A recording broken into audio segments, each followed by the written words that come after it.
Hemos visto dos pasajes del apóstol Juan y dos del autor de Hebreos con respecto a la vida sin pecado de nuestro Señor Jesucristo. Vamos a mirar dos testimonios del apóstol Pedro y luego uno más del apóstol Pablo. En cuanto al apóstol Pedro, en primer lugar, vayamos a su primera carta del apóstol Pedro, capítulo 2, versículos 22 al 23. Primera de Pedro 2, 22 y 23.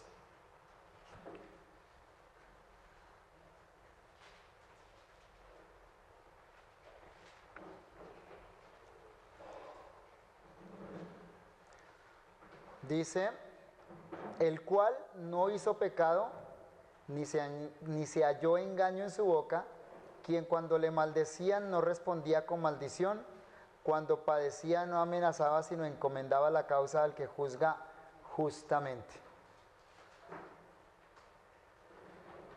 Esta es una declaración particular de la impecabilidad de Jesucristo. Y es particular porque Pedro está pensando en ejemplos específicos de la vida de nuestro Señor Jesucristo. Él conoció muy bien a Jesús, caminó con él durante algunos años, de manera que tenía en mente varios casos o varios ejemplos donde Jesús no obró con pecado, sino que obró de una manera recta o justa. El apóstol Pedro quiere que sus lectores se establezcan muy firmemente en la verdad del sacrificio perfecto de Jesucristo. Versículo 24. Después de afirmar estas características de Jesús en el versículo 24 dice, quien llevó él mismo nuestros pecados en su cuerpo sobre el madero, para que nosotros, estando muertos a los pecados, vivamos a la justicia, y por cuya herida fuisteis sanados. Entonces, esa vida sin pecado que señalan los versículos 22 y 23 están en el contexto del sacrificio perfecto de Jesucristo. Pero además, el apóstol Pedro termina en el versículo 25, ahí cerrando el capítulo, porque vosotros iréis como ovejas descarriadas, pero ahora habéis vuelto al pastor y obispo de vuestras almas. Y entonces, lo primero que hace el apóstol Pedro es dar una declaración general. En el versículo 22 dice, el cual no hizo pecado. En el versículo 22 viene hablando de nuestro Señor Jesucristo, porque dice, para esto fuisteis llamados, porque también Cristo padeció por nosotros, dejándonos ejemplo para que sigáis sus pisadas. Y en el versículo 22 dice, el cual no hizo pecado. Entonces viene hablando de Jesucristo. La referencia es a Él. Y Pedro utiliza ahí el verbo en aoristo, el cual no hizo pecado, señalando un acto ya completo en el pasado. O sea, Pedro mira hacia el pasado, recuerda la vida de Jesús, y en sumario todo lo que él recuerda de Jesús lo lleva a una conclusión, es que él no hizo pecado. La palabra hizo acá señala hacia un acto pecaminoso, hacia una obra de pecado, hacia entonces actos pecaminosos particulares. Insisto entonces, el apóstol Pedro no puede encontrar en su mente algún caso cuando Jesús haya cometido pecado. Pero acto seguido nos va a dar algunos ejemplos particulares. Va a ir a sus recuerdos y va a traer de esa memoria algunos acontecimientos en los cuales Jesús no pecó, donde cualquier ser humano hubiera pecado. Lo primero que dice entonces Pedro con respecto a esto particular en el versículo 22 es que no se halló engaño en su boca. Cuando Jesús habló, siempre habló la verdad. Siempre que habló su boca, siempre que abrió su boca, la abrió para ser un testigo veraz. Nunca mintió. La palabra engaño ahí en ese texto significa mentira. Y nunca debemos olvidar que una de las maneras más fáciles con las cuales pecamos los seres humanos es a través de la lengua. Santiago nos advierte, ¿no? Diciendo que la lengua es un fuego, un mundo de maldad. Santiago dice, por tanto, no deberían hacerse maestros muchos de vosotros. ¿Cuántas veces pecamos con la lengua? La lengua es más rápida que la mente, ¿no? ¿Y usted no le ha pasado que la lengua actúa casi que como un miembro independiente? Y luego dice, ¿por qué no callé? Eso pasa con la lengua. Una de las formas más fáciles de pecar es con la lengua. Y en el caso de Jesús, el apóstol Pedro dice que en la boca de Jesús nunca se halló engaño, nunca se halló una mentira. Por el contrario, Jesucristo vino a ser testigo de la verdad, según Juan capítulo 18, versículo 37. Las personas que lo oían hablar percibían en sus palabras autoridad. Y la razón de esa autoridad, según Mateo capítulo 7, versículo 29, es que él lo que hablaba lo practicaba. No era como los fariseos. Sus palabras eran verdaderas, absolutamente verdaderas. Y es admirable que aun cuando Cristo cayó, sus enemigos sintieron admiración por él. Porque Marcos 15:5 dice que Pilato se maravillaba del silencio de Jesús. Eso es lo primero entonces que Pedro nos señala con respecto a esa vida sin pecado. Lo segundo, dice el versículo 23, quien cuando le maldecían no respondía con maldición. Y esta idea la podríamos ampliar con Hebreos capítulo 12, versículo 3. Hebreos capítulo 12, versículo 3.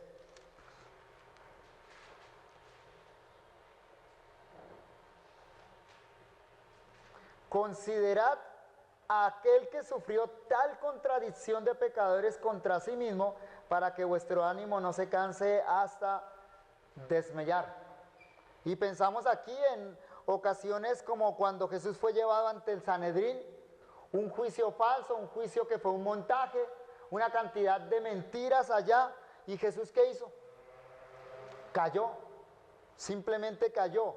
Lo maldecían, lo increpaban y él simplemente callaba. Con respecto a lo que sucedió allá en el Sanedrín, el escritor Marcos nos dice lo siguiente: entonces el sumo sacerdote, levantándose en medio, preguntó a Jesús diciendo, ¿no respondes nada? ¿Qué testifican estos contra ti?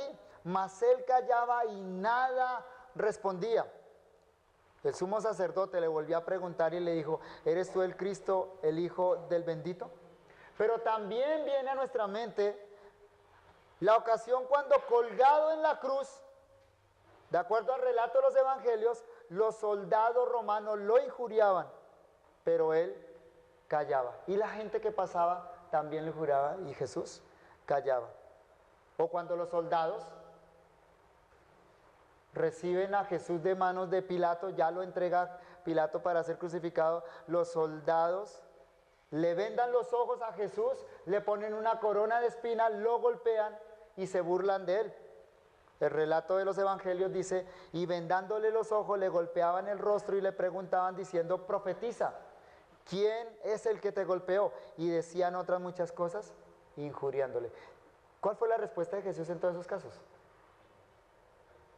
Cayó. Como dice Pedro entonces, quien cuando le maldecían no respondía con maldición. El apóstol Pablo luego nos va a recordar a los cristianos que nosotros estamos es para bendecir. La respuesta cuando nos maldigan debe ser bendecir. En tercer lugar, Pedro, teniendo en mente la crucifixión, dice con respecto a Jesús, cuando padecía no amenazaba, sino encomendaba la causa al que juzga justamente. Cuando padecía. Evidentemente, es una referencia a cuando Cristo estuvo colgado en la cruz. Allí en la cruz fue vituperado por los que pasaban, fue vituperado por los sacerdotes y fue vituperado por los soldados romanos. ¿Qué hizo Jesús en tal situación? Simplemente cayó y encomendó la causa al que juzga justamente, al Padre. Las palabras de Jesús fueron: Padre, perdónalos porque no saben lo que hacen. Lucas 23, 34. Y es que Jesús estaba convencido absolutamente de esta verdad.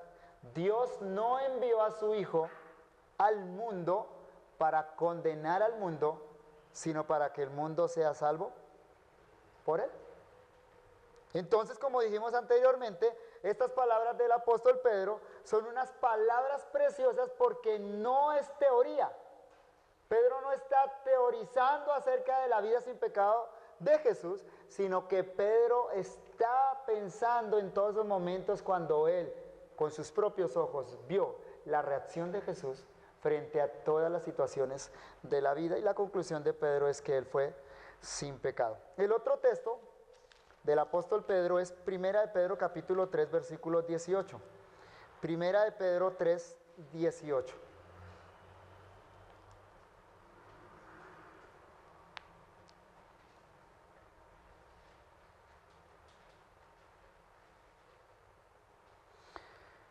Dice el texto: porque también Cristo padeció una sola vez por los pecados, el justo por los injustos, para llevarnos a Dios, siendo a la verdad muerto en la carne, pero vivificado en espíritu.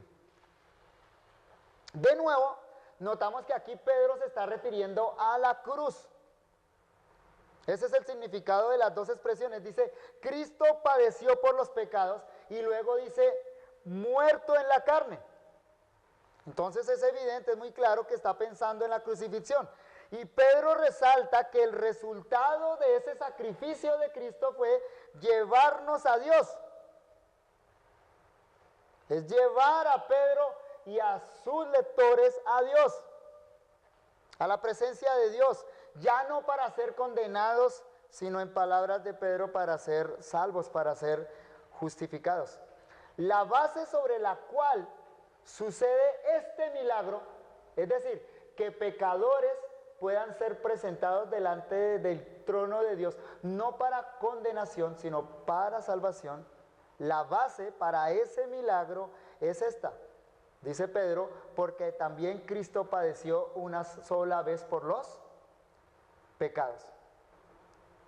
Y después viene una frase explicativa, porque el justo fue entregado por los injustos.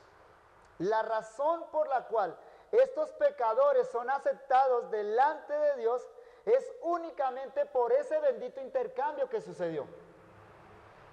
Las palabras de Pablo son unas palabras de intercambio. Es como si tuviéramos acá una balanza. En un lado de la balanza están los injustos, que somos los pecadores. Pero por el otro lado, al otro lado de la balanza está el justo. ¿Qué es lo que equilibra esta balanza?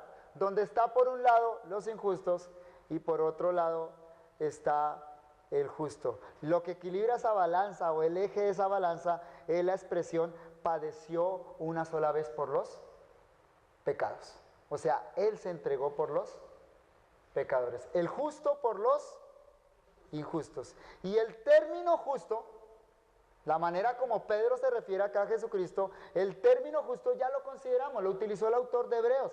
Señala hacia uno que tiene una relación correcta o un cumplimiento perfecto de la ley de Dios. Y esa palabra aquí aún tiene un significado más fuerte por el contraste con los injustos. El término injusto significa literalmente los que no tienen justicia, los que están sin justicia. Pedro entonces dice que él se entregó a favor o en lugar de los injustos. Y finalmente entonces observamos que esa es una obra eficaz por causa de su vida sin pecado. Vuelvo y leo el texto. Porque también Cristo padeció una sola vez por los pecados, el justo, ¿nota la declaración? El justo, o sea, el que vivió una vida sin pecado por los injustos para llevarnos a Dios, siendo a la verdad muerto en la carne, pero vivificado en el Espíritu. Cristo padeció una sola vez por los pecados, y la razón de que ese sacrificio solo se ofrezca una vez es porque Él es el justo.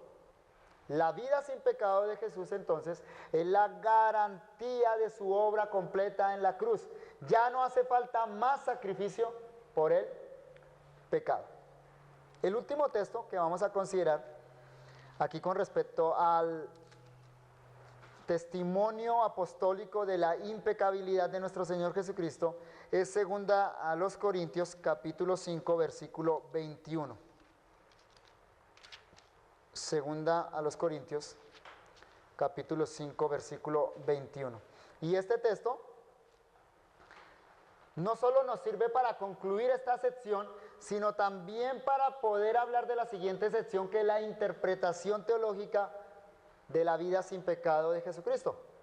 Estamos considerando la vida sin pecado de nuestro Señor.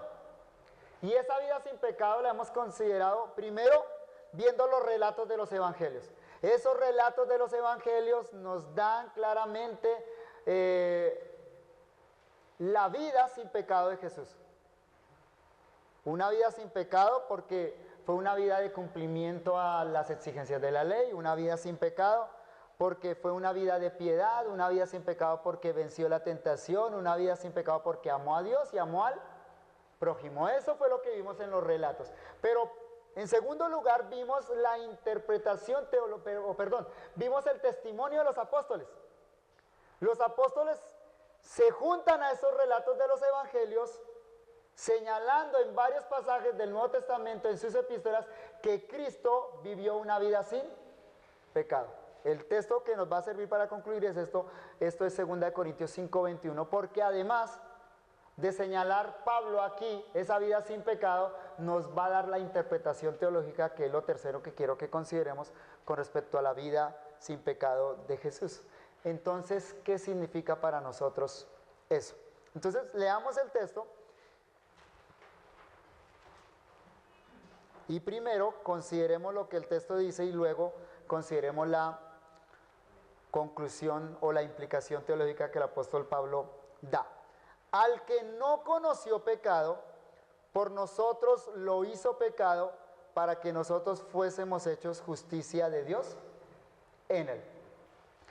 Hay una dificultad en el texto griego. Hay una dificultad ahí cuando uno lee este pasaje en el griego. Si lo tradujéramos literalmente, este pasaje dice lo siguiente: al que no conoció pecado, por nosotros pecado hizo. Literalmente en el griego. Para que nosotros fuéramos hechos justicia de Dios en él. Primero, voy a hacer unas observaciones primero gramaticales del texto. El verbo principal del texto es el verbo hizo. En griego episen. Voy a ponerlo en el tablero en español. El verbo principal es el verbo hizo. Este es el verbo principal.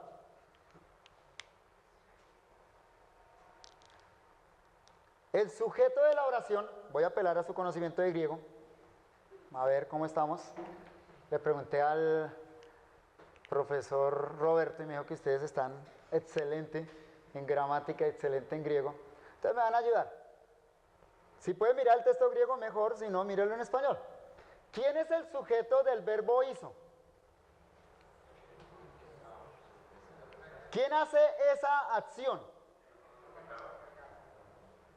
No, porque está en acusativo. Esa es una cláusula relativa que está en acusativo en griego. El acusativo no es el sujeto de la oración. Sujeto tácito, correcto, sujeto tácito. No hay un sujeto ahí en la oración. ¿Cómo colocan tácito, Roberto? ¿Con X? ¿Sí? ¿Sí lo colocan así? Ah, bueno. Es que yo diagramo de una manera diferente, entonces no quiero confundirlos. Ahora, quien hace esa acción está relacionado en los versículos anteriores. Es tácito, ¿cierto? Pero cuando hay un sujeto tácito tenemos que mirar el contexto para saber quién hace la acción, ¿cierto? Versículo 20, así que somos embajadores en nombre de Cristo, como si Dios rogase por medio de nosotros, o rogamos en nombre de Cristo reconciliados con Dios.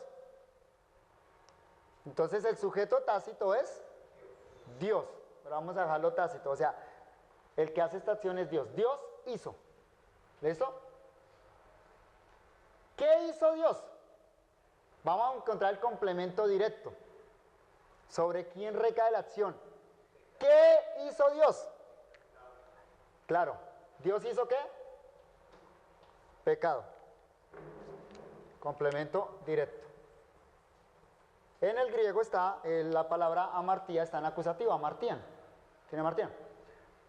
Considérelo así, ¿hay un problema o no?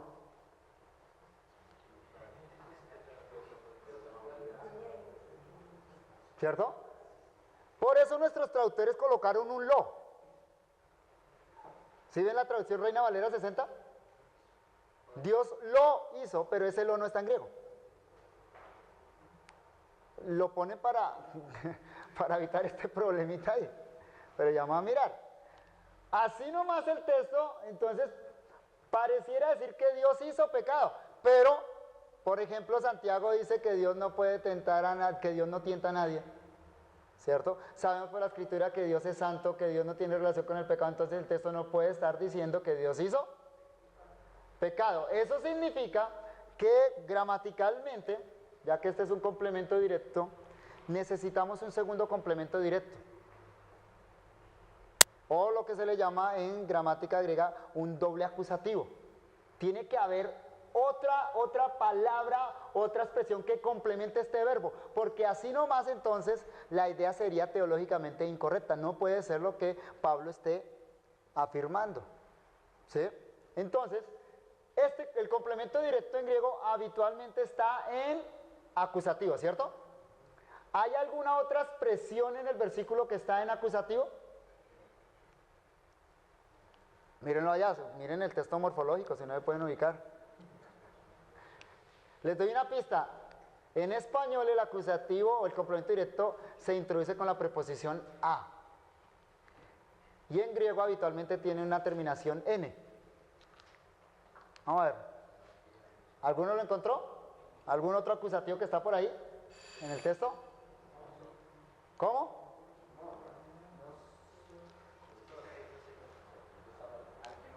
¿Nos? Está en nominativo y mis es nominativo. Al que no conoció. Al que no conoció. En griego, ton mi nocta, que empieza con el artículo ton. Ese artículo está en acusativo. ¿Sí? Entonces tenemos una segunda cláusula ahí, que es una cláusula relativa en acusativo. Entonces esa cláusula debe estar complementando también este verbo, el verbo principal. Entonces hay otra cláusula que está en acusativo que complementa este verbo. Esa cláusula dice en español al que, ¿notan el sentido relativo? Al que es un sentido relativo, o sea que aunque tenemos ahí un artículo, ese artículo está en función de pronombre relativo, al que. Entonces se refiere a alguien, ¿cierto? ¿Quién es este que? Este pronombre se refiere a quién? Al que. La característica que nos da, ¿cuál es? No conoció. Ya vamos a ver entonces en el contexto quién es ese que no conoció. No conoció. Entonces note que ya la oración comienza a tener sentido, ¿cierto? ¿Qué hizo el sujeto? ¿Qué hizo Dios? Comenzamos primero con el complemento directo personal. Cuando hay doble complemento directo, doble acusativo, uno es personal, se refiere a una persona, y el otro es impersonal, se refiere a una cosa. Entonces comenzamos por acá. Al que Dios hizo, al que no conoció, pecado. ¿Lo hizo qué? Pecado. Entonces, al que, iba a hacerlo en griego pero mejor en español para que todos puedan entender. Al que no, verbo, conoció, ¿sí? Complemento directo, ¿conoció qué? Acusativo, a Martí ahí está en acusativo, pecado, y el adverbio no. Así, ¿listo? Entonces note, Dios hizo al que no conoció pecado, pecado. Ahí ya la oración empieza a cobrar sentido, ¿cierto? Note, o sea, ¿dónde recae la acción de hacer? ¿Sobre quién recae la acción? Sobre este, al que no conoció pecado. ¿Quién lo hace? Dios. Pero ¿qué es lo que hace Dios con este personaje? Al que no conoció pecado. Lo hace pecado. Por eso Reina Valera coloca el lo, para que en español pueda cobrar sentido. Y luego hay una cláusula de propósito que la vamos a dejar ahí en segundo lugar, porque al final dice, para que nosotros fuésemos hechos justicia de Dios en él. Entonces, teniendo en cuenta eso y que nos ayuda un poquito a superar la dificultad del texto, ya sabemos que el texto no está diciendo que Dios hizo pecado. Lo que el texto está diciendo es que Dios hizo al que no conoció pecado, ¿lo hizo qué?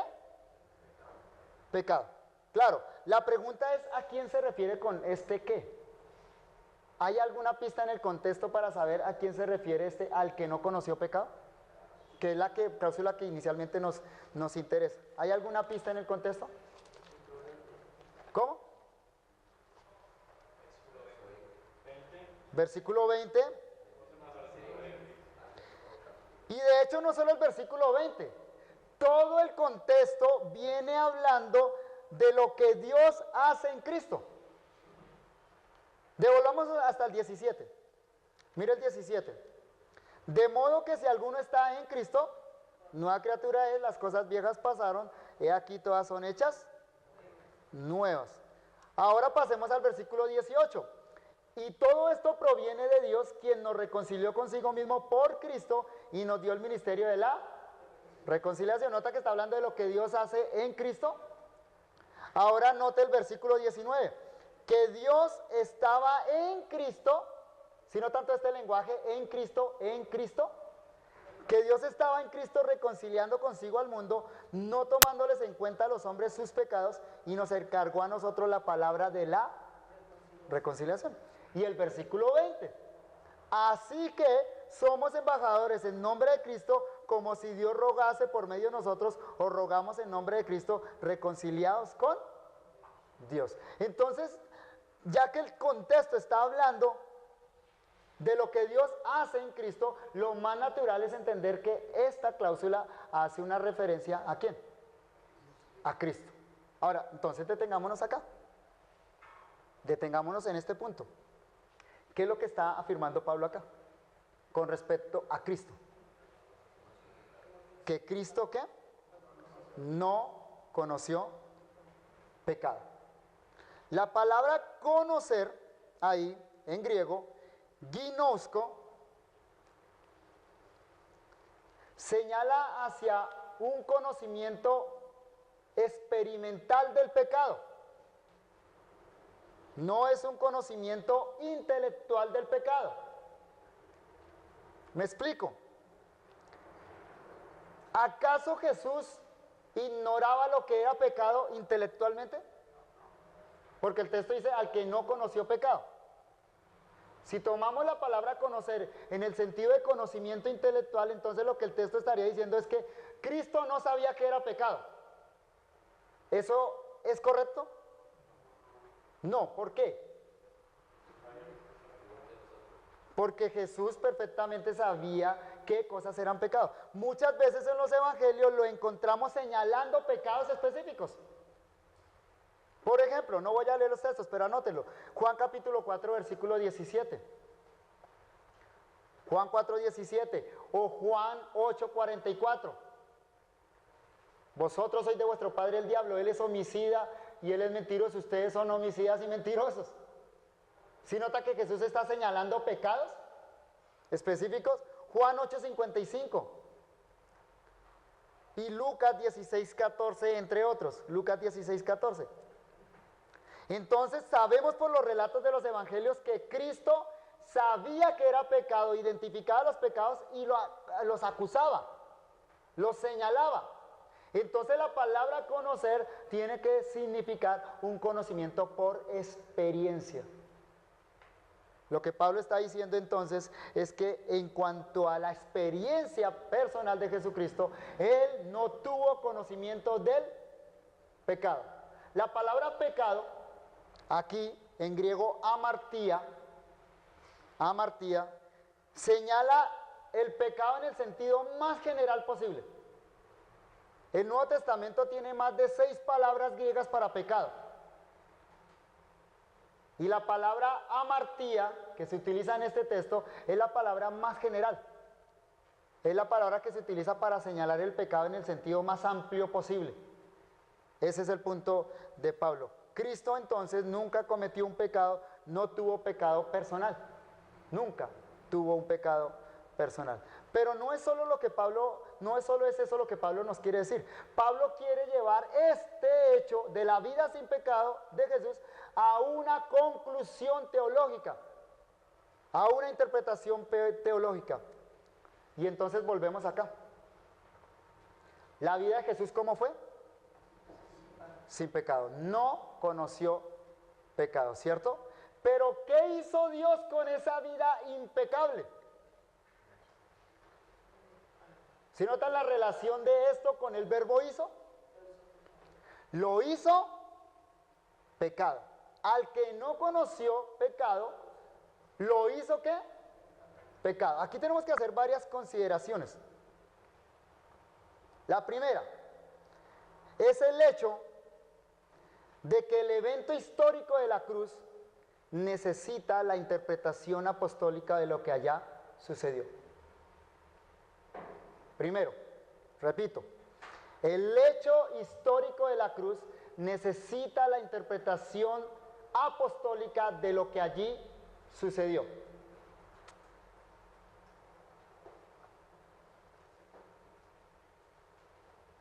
El hecho de la cruz fue un hecho histórico. Después vamos a retomar un poco esta idea de lo histórico del hecho de la cruz. Esto no fue un invento de los apóstoles. Cristo realmente murió en la cruz, ¿cierto? Pero la gente que presenció la crucifixión, ¿qué pensó de eso?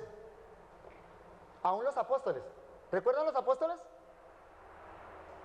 Cuando ven a Cristo crucificado ahí en el evento histórico, ¿qué pensaron?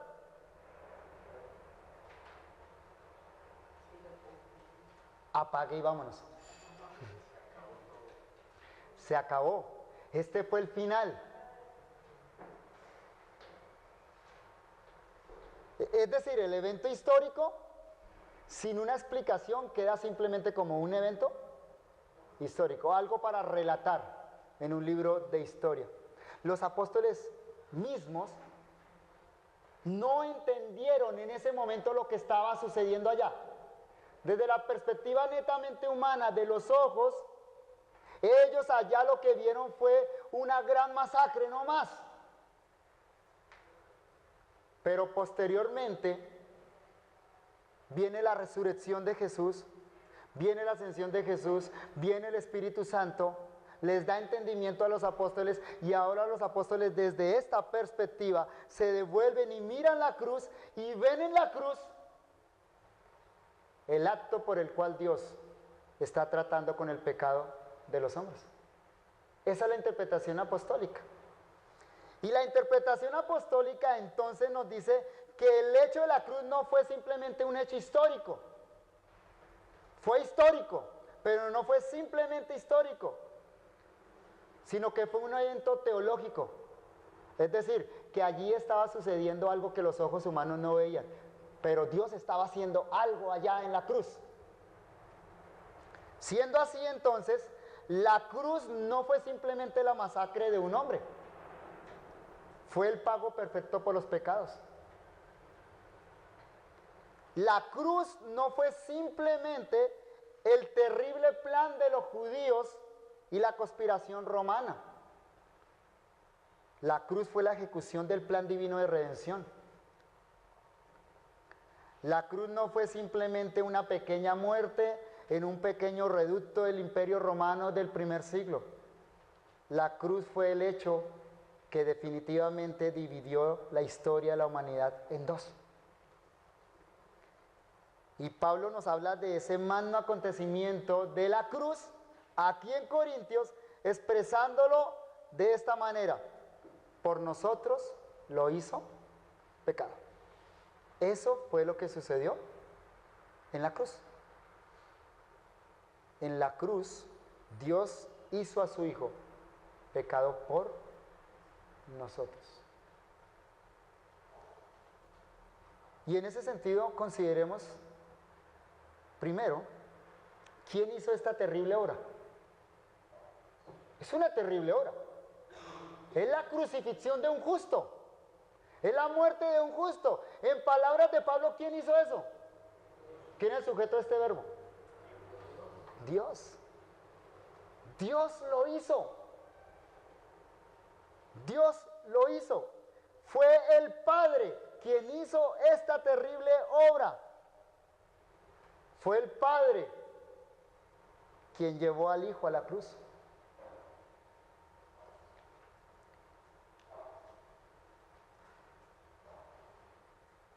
Pero en segundo lugar, consideremos qué fue lo que hizo el Padre. ¿Qué fue lo que hizo? Ya sabemos que fue el Padre, ¿cierto? ¿Qué hizo el Padre en la cruz? De acuerdo al lenguaje de Pablo, ¿qué fue lo que hizo el Padre en la cruz? Al que no conoció pecado, ¿lo hizo qué? Pecado. Al justo, al santo, al perfecto, al que no conoció pecado, Dios lo hace ¿qué? Pecado. Y noten que la palabra pecado aparece en los dos lados. Y es la misma palabra griega, amartía. En los dos casos es la palabra amartía. Aquí ya dijimos qué significó la palabra pecado. La palabra pecado acá es la connotación más amplia y general de una transgresión que ofende a Dios. Ahora, si tomamos este significado de la palabra pecado y la transferimos acá, podríamos llegar a una equivocación terrible también. Es decir, ¿en qué estoy pensando? ¿Realmente qué significa esto? ¿Qué hizo Dios con su Hijo en la cruz? Según el lenguaje de Pablo, ¿qué hizo el Padre con el Hijo allá? ¿Qué pasó con el Hijo, mejor dicho? Podríamos llegar a un malentendido que es muy común. Y es pensar que esto significa entonces que Cristo se volvió pecador en la cruz. Si tomamos el significado que está aquí y lo transferimos directamente allá, entonces pecado es transgresión de la ley de Dios. Y el que transgrede la ley de Dios, ¿cómo se llama? Pecador. No podemos concluir eso. El Hijo de Dios no se pudo convertir en pecador en la cruz. Tampoco se pudo convertir en pecado. Porque el pecado no es un ser físico, es una idea abstracta. Entonces, ¿qué significa la palabra pecado aquí en esta parte de la oración? El significado de la palabra pecado ahí debemos buscarlo en el lenguaje cúltico del Antiguo Testamento. Debemos buscarlo en el lenguaje del sacrificio de expiación. Y lo que encontramos entonces en el Antiguo Testamento es que esta palabra pecado, amartía en griego, en la Septuaginta es traducido en algunas ocasiones, o mejor, traduce en algunas ocasiones el sustantivo hebreo hatá. El sustantivo hebreo hatá.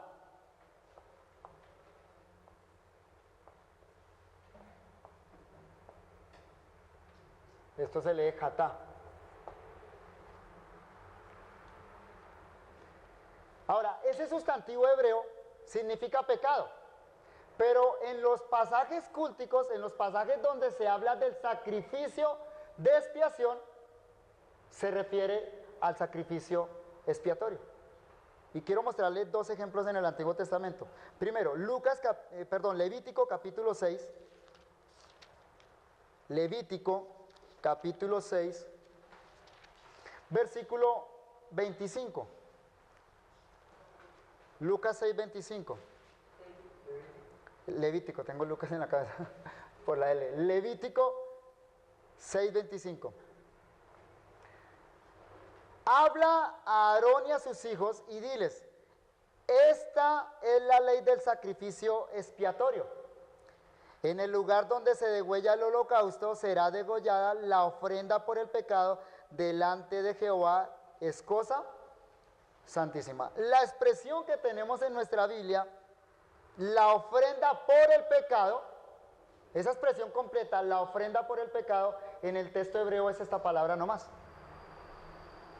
O sea que literalmente ahí en el hebreo lo que dice es, en el lugar donde se degüella el holocausto, será degollado el pecado delante de Jehová, es cosa santísima.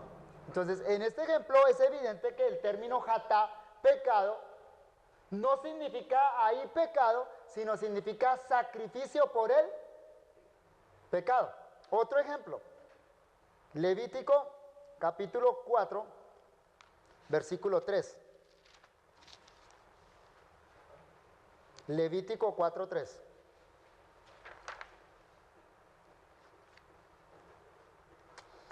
Si el sacerdote ungido pecare según el pecado del pueblo, ofrecerá a Jehová por su pecado que habrá cometido un becerro sin defecto para expiación. La palabra expiación, si usted mira el texto hebreo, es la palabra jatá. O sea que literalmente el texto hebreo dice acá, por su pecado que habrá cometido un becerro sin defecto para pecado. Obviamente eso no tiene sentido. Entonces el término pecado acá, jatá, significa sacrificio de expiación. Y bueno, hay otros ejemplos, pero estos son suficientes. Entonces esto simplemente quiere decir que aquí el término pecado, en esta parte de la oración, significa es sacrificio por el pecado. Es decir, ¿qué fue lo que sucedió en la cruz con Cristo? Fue tomado como sacrificio por el pecado. Así como sucedía en el Antiguo Testamento, el sacrificio expiatorio cargaba el pecado del pueblo y moría en lugar del pueblo. Ese era el sacrificio expiatorio. ¿Qué sucede aquí en la cruz? Dios no ve a Cristo como pecador. Dios no convierte a Cristo en pecado. Dios coloca a Cristo como sacrificio por el pecado. Es decir, muere en lugar de otros. Porque la paga del pecado es muerte y sin derramamiento de sangre no hay remisión de pecados. El resultado para nosotros es el siguiente, 2 Corintios 5:21, volvamos allá. Esa es la explicación teológica, o sea, para el apóstol Pablo, el evento de la cruz fue el evento donde Dios ofreció el sacrificio por el pecado. Y el resultado para usted y para mí es el siguiente, al que no conoció pecado, por nosotros lo hizo pecado, para que nosotros fuésemos hechos justicia de Dios en él. Ese es un lenguaje representativo. Es decir, el resultado para usted y para mí es que somos hechos justicia de Dios en él. Eso no significa que somos hechos justos. Significa que Dios nos toma como justos, gracias al sacrificio de nuestro Señor Jesucristo. Y esa conclusión teológica de Pablo del evento de la cruz tiene un maravilloso significado para nosotros y una aplicación práctica increíble. El Catecismo de Heidelberg, en su pregunta 60, refiere lo siguiente. Pregunta 60 del Catecismo de Heidelberg. ¿Cómo eres justo ante Dios? Respuesta del Catecismo. Por la sola verdadera fe en Jesucristo, de tal suerte que, aunque mi conciencia me acuse de haber pecado gravemente contra todos los mandamientos de Dios, no habiendo guardado jamás ninguno de ellos, y estando siempre inclinado a todo mal, sin merecimiento alguno mío, solo por su gracia Dios me imputa y da la perfecta satisfacción, justicia y santidad de Cristo, como si no hubiera ya tenido ni cometido algún pecado. Antes bien, como si yo mismo hubiera cumplido aquella obediencia que Cristo cumplió por mí, con tal que yo abrace estas gracias y beneficios con verdadera fe. En palabra de Hebreos 4:15, porque no tenemos un sumo sacerdote que no pueda compadecerse de nuestras debilidades, sino uno que fue tentado en todo según nuestra semejanza, pero sin pecado. Estas son palabras que traen aliento a todo verdadero hijo de Dios. Son palabras que nos llenan de esperanza, porque sinceramente buscamos la santidad, pero en esa búsqueda de la santidad fallamos. En esa búsqueda de la santidad pecamos. Ese deseo ferviente y ese anhelo por cumplir la santidad de Dios, Dios lo cuenta a nuestro lugar, no por nuestro esfuerzo, no por nuestro deseo, sino por la obra perfecta de nuestro Señor Jesucristo. Yo pequé, dice una poesía, y pronto a toda velocidad Satanás voló a la presencia del Altísimo e hizo una acusación injuriosa allí. Él dijo: esta alma, esta cosa de arcilla y lodo ha pecado.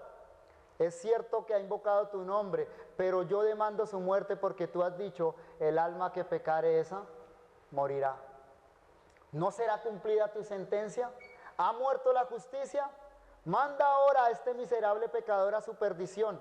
¿Qué otra cosa puede hacer el Rey justo? Y así me acusaba de día y de noche, y cada palabra suya, oh Dios, era cierta. Entonces, presto se levantó uno de la diestra de Dios, ante cuya gloria los ángeles velaron sus ojos, y dijo: cada jota y tilde de la ley se tiene que cumplir, el pecador culpable muere. Pero espere, suponga que toda su culpa fuese transferida a mí, y yo pague por su falta. Contempla mis manos, mi costado, mis pies. Un día yo fui hecho pecado por él y morí para que él pudiese ser presentado sin culpa ante tu trono. Y Satanás huyó, pues muy bien sabía que contra ese amor nada él podía, porque era verdad cuanto dijo mi Señor querido.